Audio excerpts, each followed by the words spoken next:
അസ്സലാമു അലൈക്കും. തഫ്സീർ വായന ഭാഗം 54. വിശ്വാസപരമായി നോക്കുന്ന പക്ഷം ആകാശഭൂമികൾ ഉൾക്കൊള്ളുന്ന ഈ പ്രപഞ്ചത്തിന് ഒരു സൃഷ്ടാവുണ്ട്. ലോകത്ത് നടക്കുന്ന മഹൽ കാര്യങ്ങളെല്ലാം അവൻ്റെ കൈക്കാണ് നടക്കുന്നത്. അവൻ സർവശക്തനും സർവജ്ഞനുമാണ്. അവൻ്റെ വിധിനിർണയങ്ങൾക്കനുസരിച്ചേ കാര്യങ്ങൾ സംഭവിക്കുകയുള്ളൂ.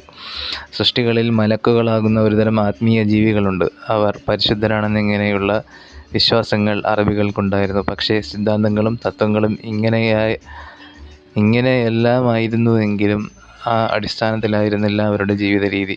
മുസ്ലിം സമുദായത്തിൻ്റെ ഇന്നത്തെ പൊതുനില പരിശോധിച്ചു നോക്കിയാൽ തന്നെ ഇപ്പറഞ്ഞത് വേഗം മനസ്സിലാക്കാവുന്നതാണ്.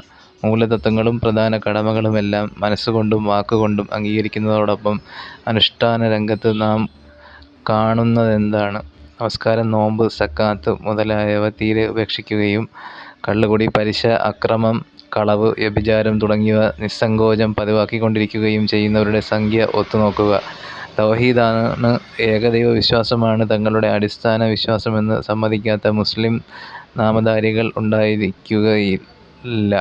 പക്ഷേ ഫലം മറിച്ചും. ഒരു പ്രകാരത്തിൽ അല്ലെങ്കിൽ മറ്റൊരു പ്രകാരത്തിൽ ഷിർക്കിൻ്റെ പ്രവർത്തനങ്ങൾ നടത്തുകയും അത് മതമായി ഗണിക്കുകയും ചെയ്യുന്ന കാഴ്ചയാണ് മിക്കവരിലും കാണുന്നത്. മതത്തിൻ്റെ പേരിൽ കെട്ടിച്ചമച്ച അനാചാരങ്ങളും മാമൂലുകളും ഇതിന് പുറമേയും. ഇത്തരം ദുശ്ചെയ്തികളിൽ മുഴുകിക്കൊണ്ടിരിക്കുന്ന ആളുകൾ തങ്ങളെപ്പറ്റി നടിക്കുന്നതോ തങ്ങളാണ് ഏറ്റവും മതവിശ്വാസവും മതഭക്തിയും ഉള്ളവരെന്നുമായിരിക്കും.